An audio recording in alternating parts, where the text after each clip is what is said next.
Podcaster's Guide to the Conspiracy, brought to you today by Josh Edison and Dr. M. Dentith.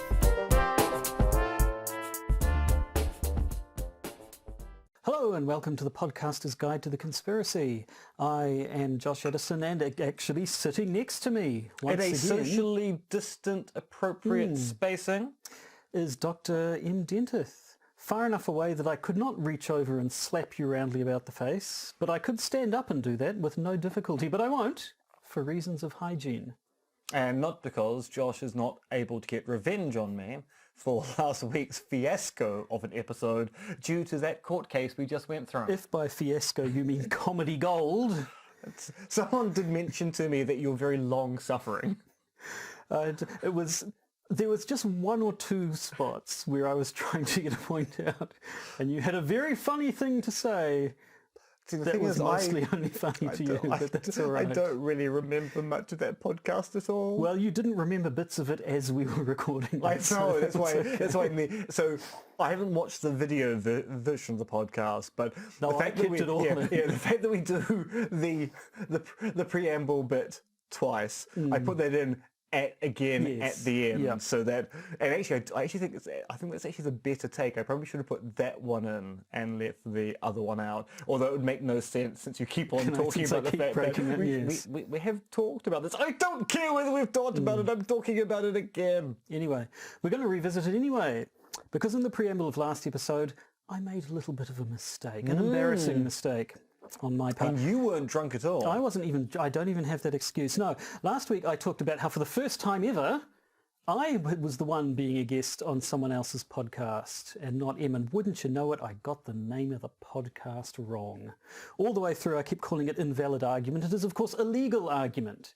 In my defence, as philosophers, I think we're most used to encountering invalid argumentation. And of course, the phallus joke really only worked with an invalid argument. It does, yes.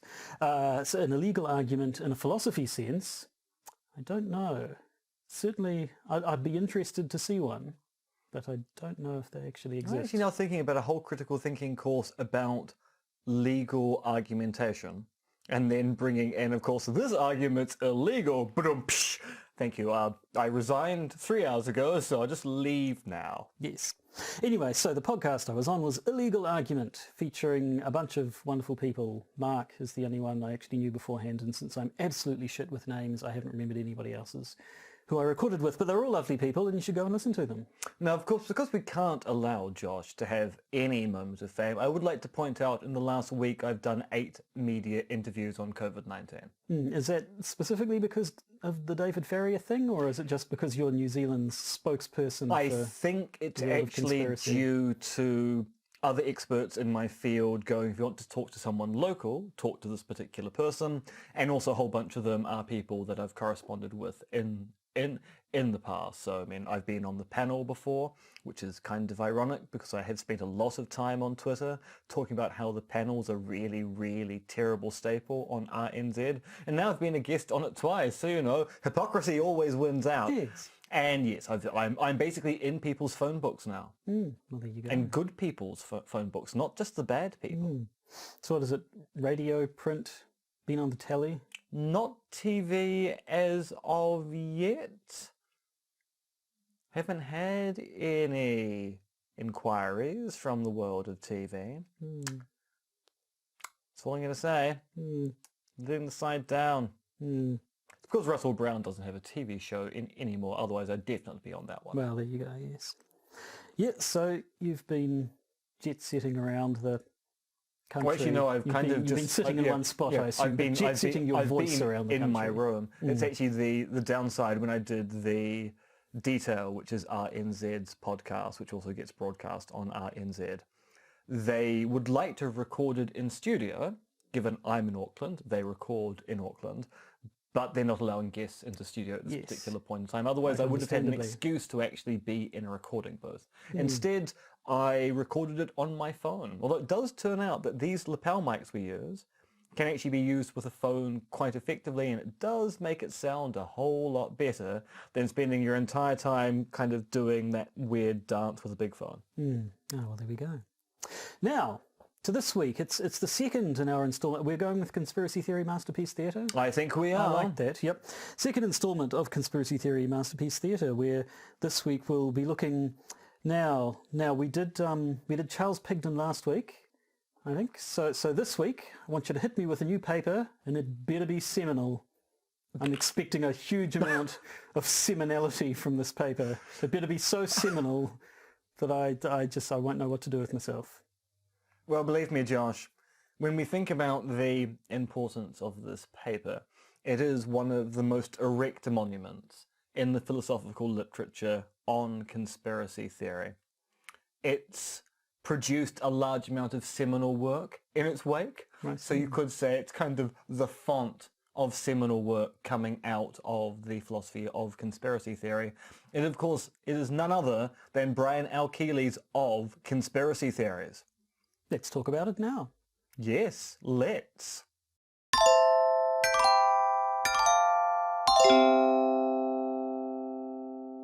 Now, I think we should start this conversation with a little bit of a proviso. I would like to point out two things. One, I have done work with Brian Keeley subsequent to the writing of his paper of conspiracy theories, and actually I've also been invited to give a talk at Pitzer College where he is located, so I know Brian quite well. But secondly, Brian's also one of our patrons. So we're not going to be mean about him, but then why would we? Well, no, I would be, but at the same time you might go, oh, I mean, surely there's more to say about this paper, you know. Where's the juicy stuff which he gets wrong? By and large, actually, I think Brian gets it mostly right. There's going to be one point at the end where I'm going to suggest that maybe a bad tangent was taken, but at the same time, I also think it's quite possible to interpret that tangent in a way where it isn't bad at all. And we'll talk more about my interpretation of Brian's work and maybe how I've got that wrong towards the end of our discussion of this paper. So this is Of Conspiracy Theories. It was published in the Journal of Philosophy, which I should point out kind of is the big journal in philosophy. So getting a paper on conspiracy theory into the Journal of Philosophy back in 1999 was a huge and monumental achievement. It appears in volume 96, number 3, so that's March 1999. Like Charles, Brian did not have the foresight to predict 9/11 and thus talk about it in his paper, which we will chastise people for throughout this series for the sheer fact that really, why weren't you thinking ahead? He did at least have the wisdom to post-date the Oklahoma City bombing, as we will see. Which is quite convenient because he does use that as an example. And otherwise, if he had talked about it before it occurred, there might be suspicious. There might be FBI, questions. Now, the Journal of Philosophy doesn't normally have abstracts for papers, but Brian manages to sneak what I think the abstract is into footnote 1. So Josh, take it away. Indeed. So footnote 1 reads, conspiracy theory has not been given much attention by philosophers. In fact, I'm aware of only a handful of discussions, for example, Karl Popper, The Open Society and Its Enemies, and Charles Pigden, Popper Revisited, or What is Wrong with Conspiracy Theories. See previous episode. I believe that the reason for this omission is that most academics simply find the conspiracy theories of popular culture to be silly and without merit.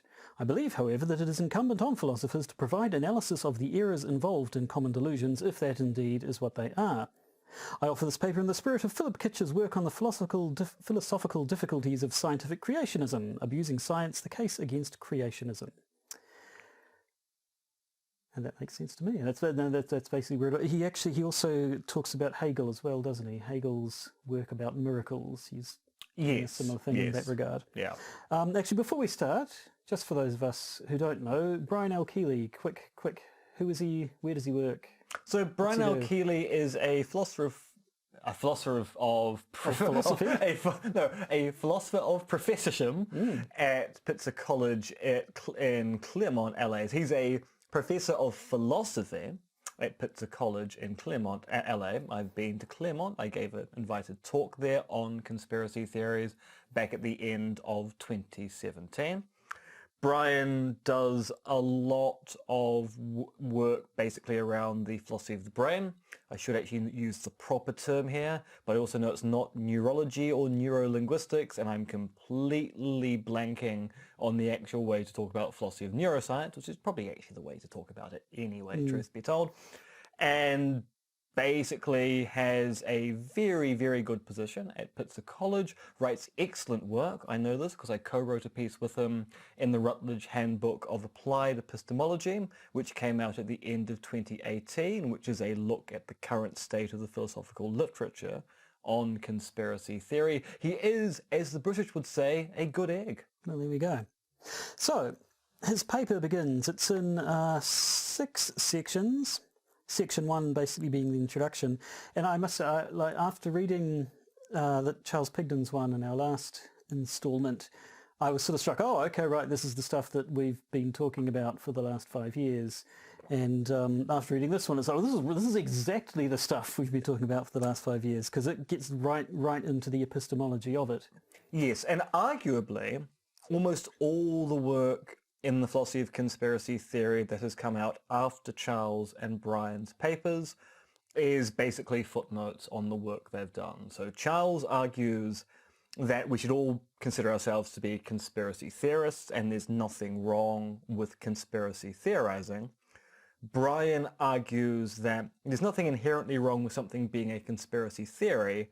Can we analyze a class of conspiracy theory to which we can say there's a prima facie suspicion we can attach to it? So Charles says, look, there's nothing wrong with conspiracy theories generally.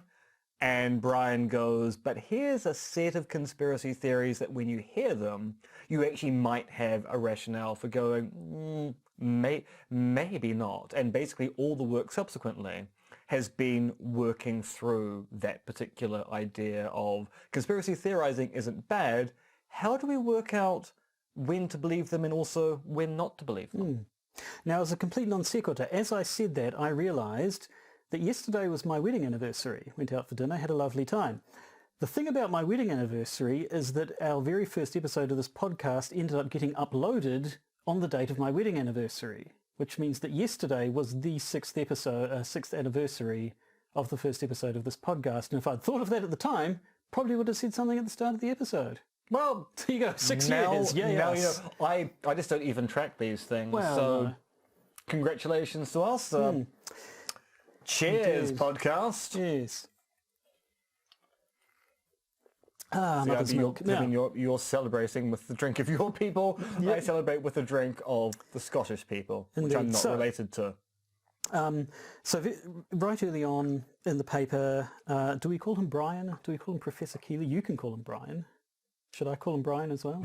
I thought we were going to go into, you can call me Eddie, and Eddie, I can call you Al. Well, you can't. I think we can call him Brian. Okay. Yeah, he's a patron, yes. Cheers, Brian. So right at the start, Brian introduced the idea of the unwarranted conspiracy theory. So a class of conspiracy theory that don't actually have reason to believe in this, and given that it's a bit of a mouthful, it becomes UCT, and UCTs pop up all the way through the rest of the paper. Now, warrant is a way of kind of discussing whether there is evidence in support of a particular claim. So a warranted claim is one where we've got adequate evidence to believe it. An unwarranted claim is one where you don't have enough evidence to believe it. So we can kind of think of warrant as being a way of talking about justification. And it is quite interesting that because of Brian's work, when philosophers who talk about conspiracy theories talk about their believability, we have now adopted this notion of warranted or unwarranted as the terms we use, which basically goes all the way back to Keeley. Well, there you go. So yeah, chapter 1, it's just the introduction. It makes section 1, really. Sorry, yeah. It's not really long enough to be chapters, is it? And it basically introduces the idea of conspiracy theories and that we do know they happen, but there's certainly a species of them that we should perhaps be suspicious of. And by way of an example, Section 2 is entirely devoted to the Oklahoma City bombing. Which we did an episode on not too very long recently. So you probably don't need us to go over it again. There was a bombing in Oklahoma City. There sure was. It was a big one. It was the biggest one at the time, was it?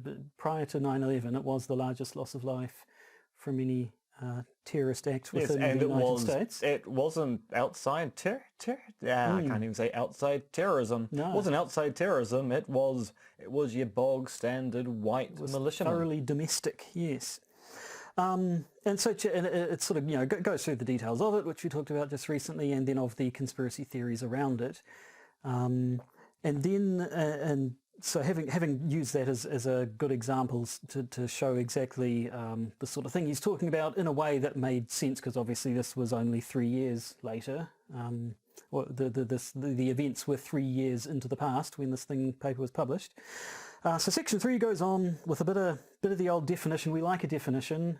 We do indeed. In fact, given the way that my database works, definitions get tagged all the time, so I can go back and check them. And Brian's definition goes thusly.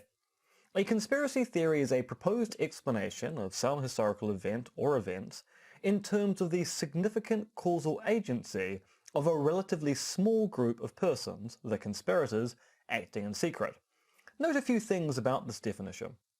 First, a conspiracy theory deserves the appellation theory because it proffers an explanation of the event in question. It proposes reasons why the event occurred. Second, a conspiracy theory need not propose that the conspirators are all-powerful, only that they've played some pivotal role in bringing about the event. They can be seen as merely setting events in motion. Indeed, it is because the conspirators are not omnipotent. I always say omnipotent. I mean, it'd work. Yeah, but most people say omnipotent. They do, yeah. It is because the conspirators are not omnipotent that they must act in secret, for if they acted in public, others would move to obstruct them. Third, the conspirators must be small, though the upper bounds are necessarily vague. Technically speaking, a conspiracy of one is no conspiracy at all, but rather the actions of a lone agent. Josh, what do you take away from that definition? It sounds awfully familiar, given that it's kind of how we've been defining conspiracy theories all along, especially the whole proffering an explanation of an event in terms of a conspiracy, and indeed some of the disclaimers that we've put on things in the past, especially about the fact that it need not be, or it can simply be something that was set in motion by a conspiracy, and it doesn't have baked into it the idea that the conspiracy succeeded, which is something that we've brought up time and time again. He gets into his unwarranted conspiracy theories, which I didn't copy into the notes because we would have essentially ended up reading out the entirety of the section, and then this episode would have become about an hour long.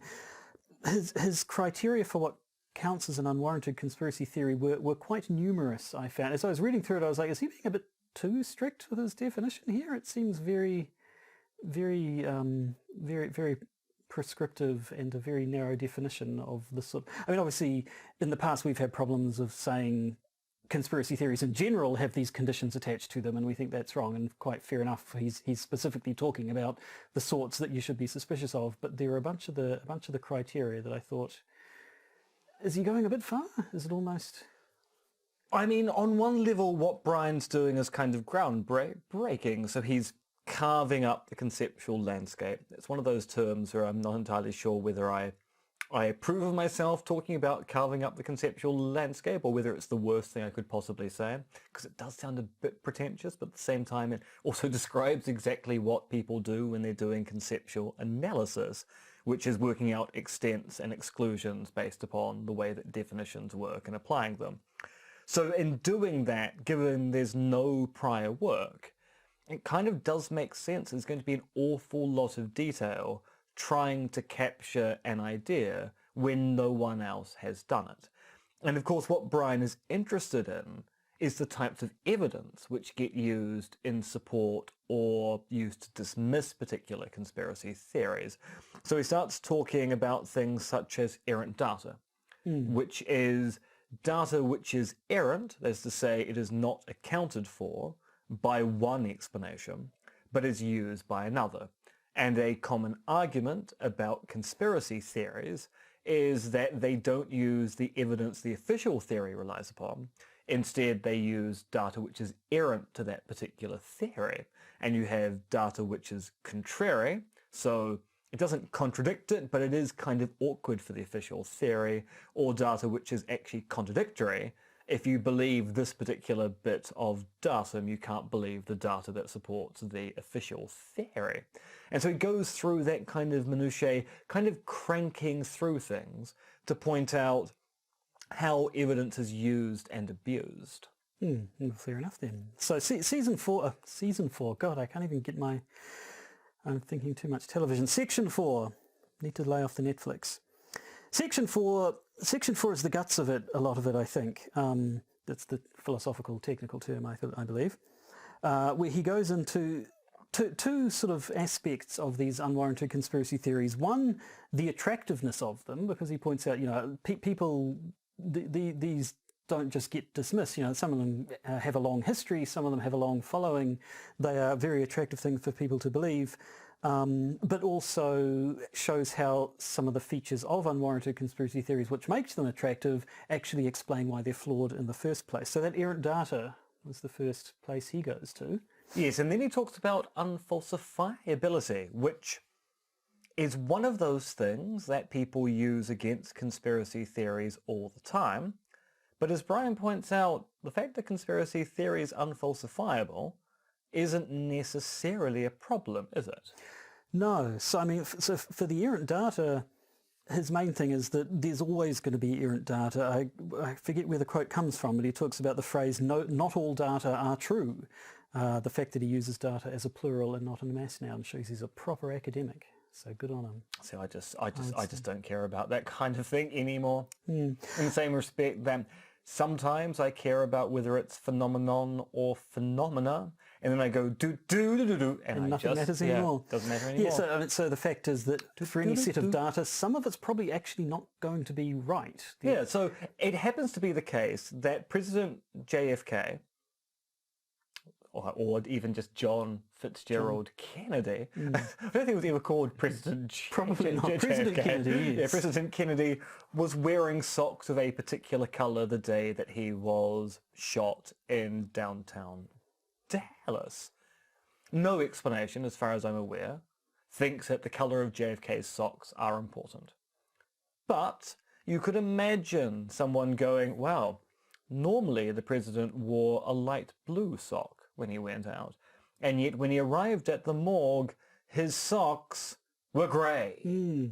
Suspicious? I think so. That doesn't fit the official theory. And it turns out that, there's going to be lots of data which is errant to any particular explanation, because, as I say, not all data is true, and not all data is actually salient or relevant to the kind of explanation you're putting forward. As I've argued in various places, we tend to select the evidence we think supports a particular explanatory hypothesis, which means that we go through a process of discarding bits of evidence we don't think is salient to the story, and that particular process will cause errancy issues. If people go, your explanation doesn't take into account this really important factoid that my theory relies upon, your theory must be wrong. So eventually he sort of comes to the point that you should actually be suspicious of a theory that accounts for every single bit of data, because that shouldn't happen. Yeah, explanatory completeness kind of shows that your explanation is probably post facto. Most explanations are fuzzy around the edges. They don't take into account everything that happened that day. If your explanation of the assassination of JFK has to take into account how many coffee beans were at the coffee bar that Lee Harvey Oswald visited the morning before the assassination, then there's something wrong with your explanation, because it really shouldn't matter whether there were 513 beans in the jar or 514. Or even just things 513. the number of conspiracy theories that lean heavily on police reports changing or reports from reporters changing from one minute to the next and so on, when in fact some of them were just wrong. People get stuff wrong, especially Indeed, in the heat of the moment, we tend to accept eyewitness testimony as being true, and then we discover that maybe people didn't see the event properly. You're taking two reports and combining them into one. There's a whole bunch of data collection issues that means you have to kind of revisit these things. Yeah, and then that sort of leads into the unfalsifiability thing, because a feature of conspiracies is that they are secret. And so a conspiracy theory will often include the notion of a cover-up, as the conspirators don't want their conspiracy to be revealed. And so that does kind of cause the problems, well, the phenomenon sometimes that a lack of evidence for a conspiracy theory is in itself taken to be evidence for a conspiracy theory. You know, the fact that no evidence is there, that just shows they've covered the evidence up. And so some people say, oh, that means that they become unfalsifiable. And you say, well, that is actually what happens sometimes. Yeah, if you are successfully covering up a conspiracy, then you can kind of predict that if the conspiracy is successful, there'll be no evidence for it. The thing about unfalsifiability, actually the two things about unfalsifiability is used as a demarcation criterion between something being scientific and pseudo-scientific. So it actually doesn't really apply to explanations in the social sciences, because it's a theory used to demarcate between the hard sciences and bad scientific theories in that domain. But the second and more important part is falsifiability is a stupid criteria for distinguishing between good theories and bad, as philosophers have discussed since the 1960s. And if you still think that falsifiability is a really good way to demarcate between good and bad theories, you've got 60 years of data you need to read about to point out that falsificationism just doesn't work. Yes. This is a message from a philosopher of science who really, really hates the fact that people think that falsificationism is a really good idea. It's outmoded and outdated. Give up now. Yes, you fool. I mean, there's probably more than one. That's probably one. But the one we're talking to specifically right now, also, you know who you are. The kind of people listen to this podcast, they know what's what. Exactly. They don't need me ranting to them like I'm Alex Jones talking about falsificationism. They're putting falsificationism in the water and it's turning the frog straight. However, okay, unfalsifiability may not be a problem, but the problem that Brian does identify with the whole lack of evidence is evidence, sort of everything's a cover-up, is that it ends up promoting a sort of skepticism which becomes much too wide. A global skepticism, you might say. Yes. You start thinking this way and eventually you can't trust anything. You only need to look at the likes of your QAnons and all the anti-scientific COVID 5G type stuff, where if you want to believe in those, you kind of have to abandon all of science, really, to keep to maintain a worldview that can include that conspiracy, and that seems to be the thing that he's much more concerned with. But what's important here is that Brian's concerned with a very specific type of unwarranted conspiracy theory, the mature conspiracy theory. So Brian's worry about unwarranted conspiracy theories is, as these theories mature, you should expect evidence to start amounting, either showing the theory is good or showing the theory is bad. So if your mature theory continues to be unwarranted, that is to say, evidence isn't amounting in its favour, and you continue to believe it, that's where that kind of global skepticism starts to creep in.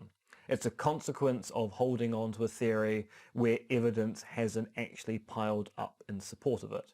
So I kind of like to think of it as we talk about maturity with respect to cheeses.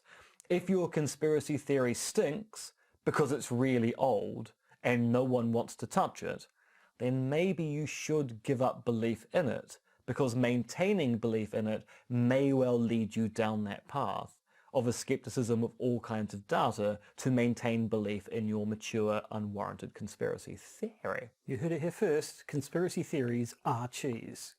And as a vegan, I find that very, very disturbing. Now, I see in your notes here that that you perhaps yourself have misinterpreted Brian on this point Yeah, in so the past. I think that and I think to a certain extent Lee Basham, although I know Lee does disagree with me on this, so I respect his opinion on this, but I think we have contributed to a misunderstanding of Brian's thesis about mature conspiracy theories.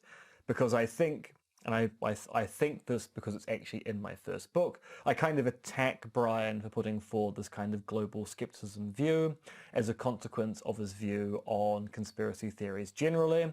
I should have recognized at the time that actually he is talking about a very specific class of unwarranted conspiracy theory, the mature one.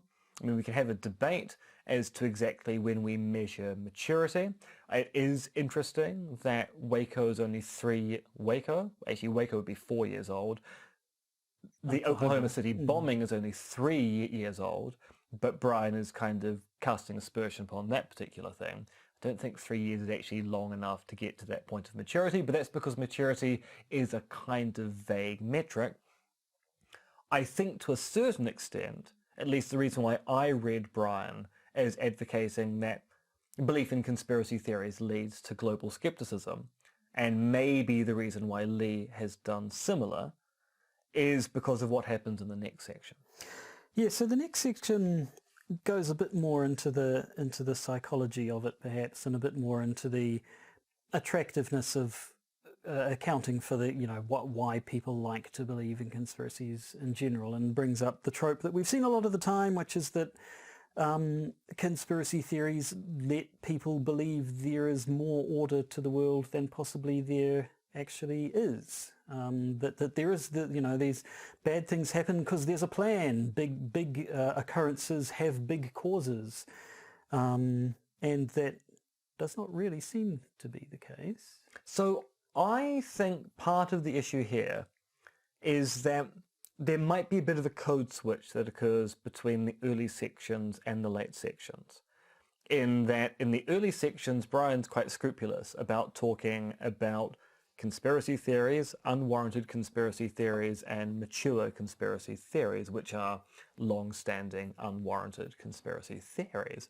In this section, he starts talking about conspiracy theories more generally. I think the criticism is actually about the unwarranted conspiracy theories, a particular class. But at the same time, it does kind of read as being a general, well, conspiracy theories reflect this particular view upon things, which of course is inconsistent with his claims earlier on that conspiracies do occur and conspiracy theories are perfectly adequate explanations. So I think that last section is meant to be targeted at the UCTs, but maybe it reads a little bit too much like conspiracy theories are bad. Okay. Yes.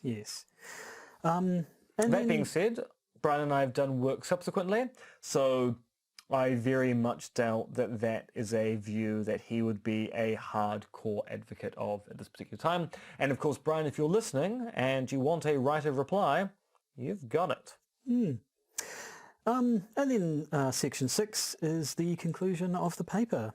And I don't think either of us could say it any better than his final words. Do you want to do the honours this time? Indeed. So in the end, what do I think of conspiracy theories?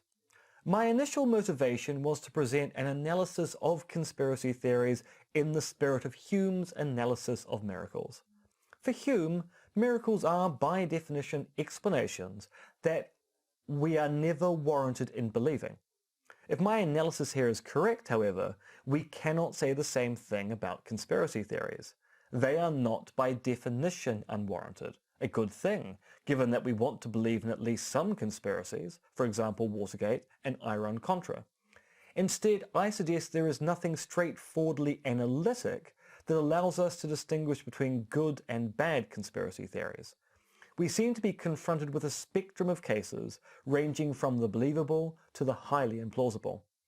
The best we can do is track the evaluation of given theories over time and come to some consensus as to when belief in the theory entails more skepticism than we can stomach. Also, I suspect that much of the intuitive problem with conspiracy theories is a problem with the theorists themselves and not a feature of the theories they produce. Perhaps the problem is a psychological one of not recognizing when to stop searching for hidden causes. Nonetheless, I suggest that the study of conspiracy theories, even the crazy ones, is useful, if only because it forces us to clearly distinguish between our good explanations and their bad ones. Which I think sums up perfectly the sort of stuff we've been talking about here for now 6 years. Yes, Good Lord, 6 years. long years. Oh, So, the number of patrons we haven't got in that time. yes.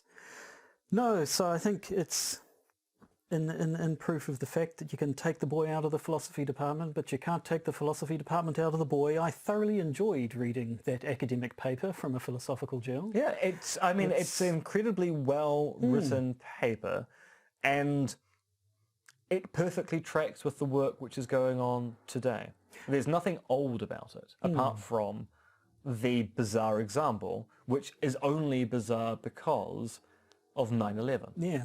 So, I mean, has Brian's views evolved much in the intervening 20-odd years? Well, as I say, I mean, he's worked with me, so we've written stuff on conspiracy theory and the way that we should be particularists about how we assess conspiracy theories. He has written other papers which kind of continue this miracle and analysis style line, and has been talking about writing another paper for quite some time. I'm going to remind you of that now, Brian. You need to get to work on that.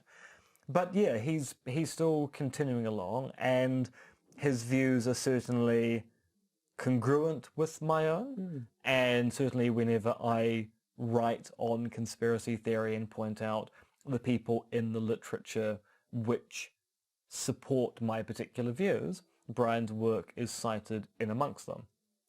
So good. Yes. No, I think if you were to summarize this paper in a single word with a straight face, that word would be seminal. It would be. I would give this 98% if I was marking it as an essay. I'd only dock 2% because you should have used 9/11 as an example if you were writing it for me today. No, I'd say I'd dock 2% because it didn't end with a RoboCop reference like Charles Pigden's one. Oh, good point. I mean, that actually, sorry, 94% lack of pop culture references. No RoboCop, yep. So there we go. That concludes this episode of Conspiracy Theory Masterpiece Theatre. Well, next time, in a fortnight's time, we'll be dealing with a paper by Lee Basham. As well we should.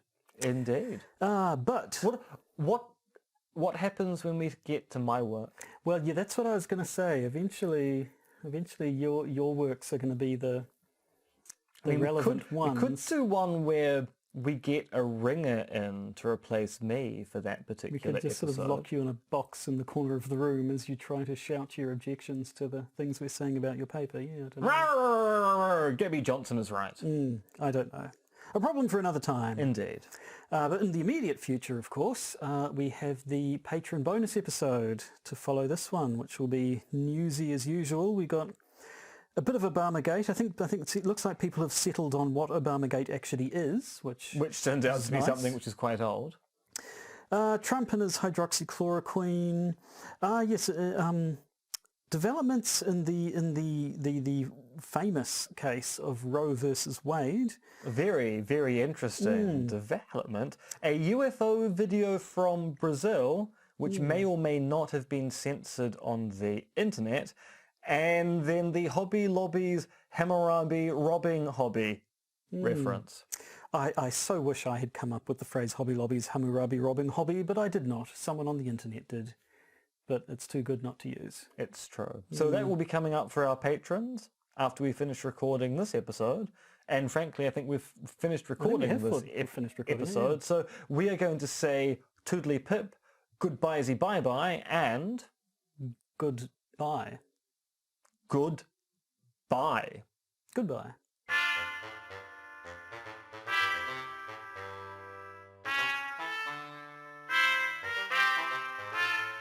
You've been listening to the Podcaster's Guide to the Conspiracy, starring Josh Addison and Dr. M.R.X. Denton, which is written, researched, recorded and produced by Josh and M. You can support the podcast by becoming a patron via its Podbean or Patreon campaigns. And if you need to get in contact with either Josh or M, you can email them at podcastconspiracy@gmail.com or check their Twitter accounts, Monkey Fluids and Conspiracism.